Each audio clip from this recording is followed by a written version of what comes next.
হৈ গ'লো সাজু আৰু এটা ৰবিবাৰৰ অপেক্ষাত।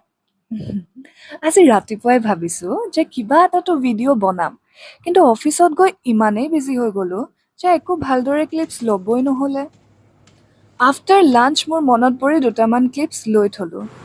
এই ভিডিঅ'টো সোমবাৰৰ, মানে যোৱাকালিৰ, আৰু আপলোড হৈ আছে আজি।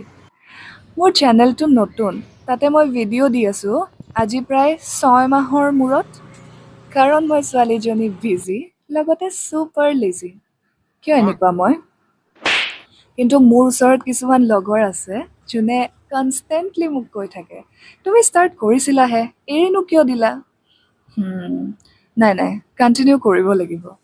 যদি আপোনালোকে ভিডিঅ'বোৰ চাই ভাল পায়, তেন্তে প্লিজ চেনেলটো লাইক, শ্বেয়াৰ এণ্ড ছাবস্ক্ৰাইব কৰি দিব।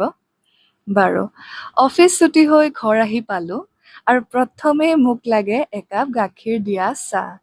আৰু তাৰপিছত মই মাৰ লগত বহি আমি দুইজনীয়ে কথা পাতো। মাৰ লগত কি হ'ল, মোৰ লগত কি হ'ল গোটেই দিনটোত। ক'ব গ'লে আমাৰ এইখিনি মি টাইম। বাৰু, আজিলৈ ইমানেই। Bye bye.